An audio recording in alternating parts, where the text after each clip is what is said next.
Good afternoon. My name is John Michael Turner. I currently reside in Burlington, Vermont. I served with Kilo Company, 3rd Battalion, 8th Marines as an automatic machine gunner. There's a term, once a Marine, always a Marine, but there's also the term, eat the apple, F the Corps. I don't work for you no more.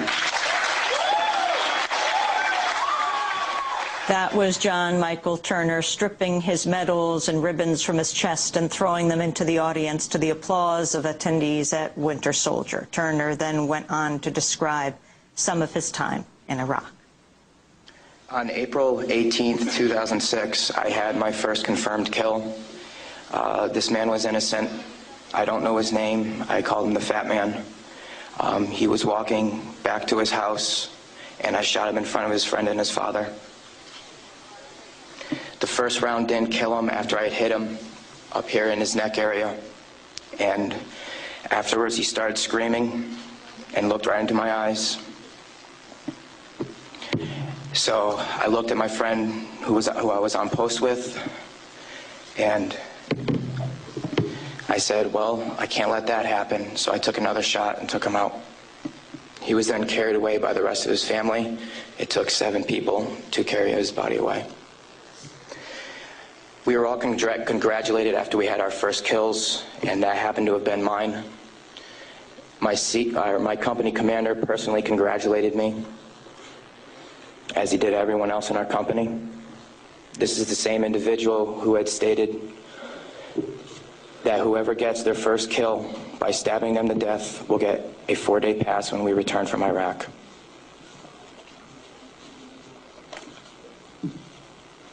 There was one incident where we got into a firefight just south of the government center, about 2,000 meters. We had no idea where the fire was coming from, and the way our rules of engagement were, pinpoint where the fire is coming from and throw a rocket at it. So with that being said, we still didn't know where the fire was coming from, and an 84-millimeter rocket was shot into a house. I do not know if there was anyone in it. We do not know if that's where the fire was coming from, but that's what was done. Please go to the next image.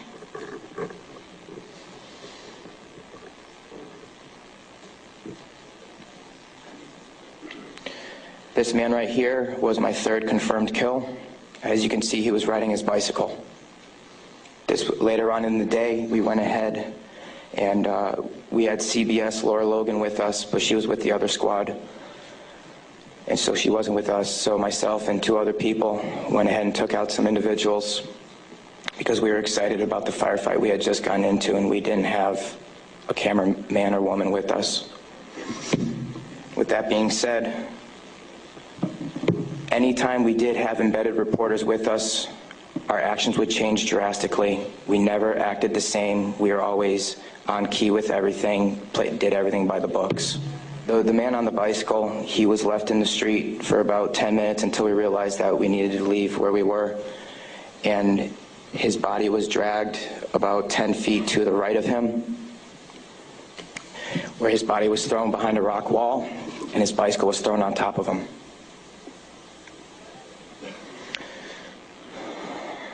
Another thing that we used to do a lot was recon by fire, where we would go ahead and try to start a firefight if we felt threatened in any way, shape, or form. There's one particular incident where we were working with the Iraqi Army and the Iraqi Special Forces in downtown Ramadi, and with our squad and the Iraqi Army, there was also lieutenant colonels, majors, first sergeants, and sergeant majors. Sorry, sergeants major. With that being said, the Iraqi Army would go into the house, kick in the doors, and then go ahead and shoot. And there were loud bursts of machine gun fire. We thought we were taking fire, but then we later found out that it was them.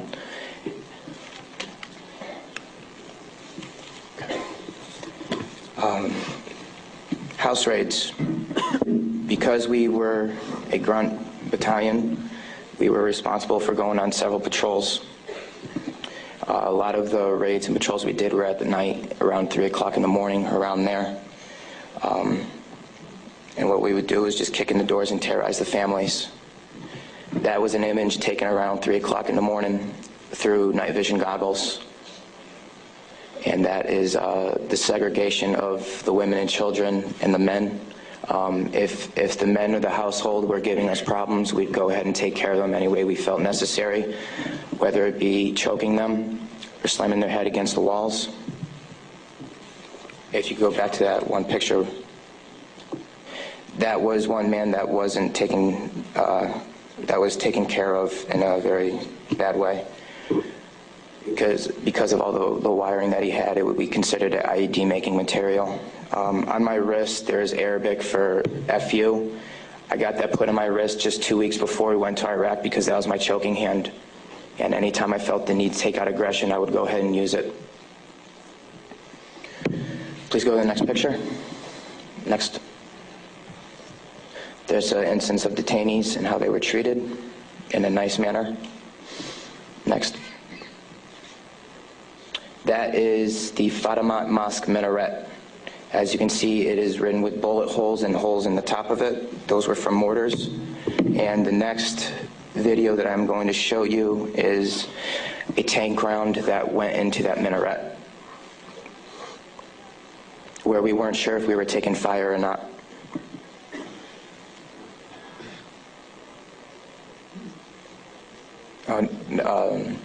I'll talk about this one. This is after one of the guys in a weapons company had gotten shot. This is a way that we would take out our aggression.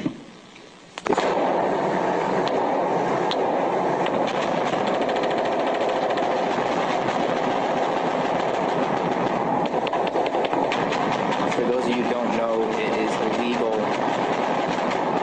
to shoot into a mosque unless you are taking fire from it. There was no fire that was taken from that mosque. It was shot into because we were angry. Okay, please play the next video.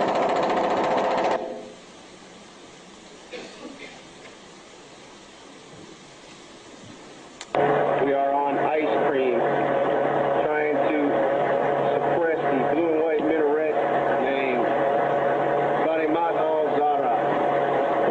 Hellraiser, Hellraiser. Go ahead, take another tape around that building over, at that mosque door. Another round. Kilo 2. Oh! Yes! Next image.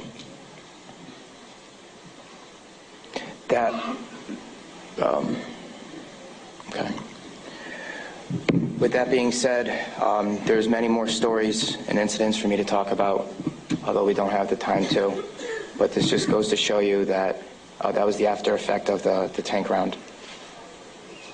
This just goes to show you that everyone sitting up here has these stories. And there's been over 1 million troops that have gone in and out of Iraq. So the possibilities are endless. Next image, please. The reason I am doing this today is not only for myself and for the rest of society to hear, but it's for all those who can't be here to talk about the things that we went through, talk about the things that we did. Next image.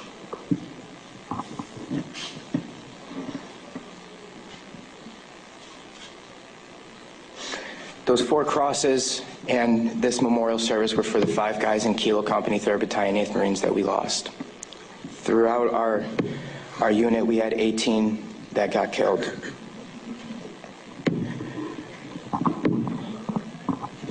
With that being said, that is my testimony.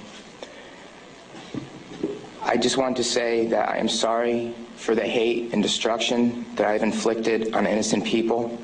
And I'm sorry for the hate and destruction that others have inflicted on innocent people. At one point, it was okay, but reality has shown that it's not, and that this is happening, and that until people hear about what is going on with this war, it will continue to happen and people will continue to die. I am sorry for the things that I did. I am no longer the monster that I once was. Thank you. Former Marine John Michael Turner fought with the 3rd Battalion, 8th Marines. The videos and photos the soldiers showed can be seen at our website, democracynow.org. This is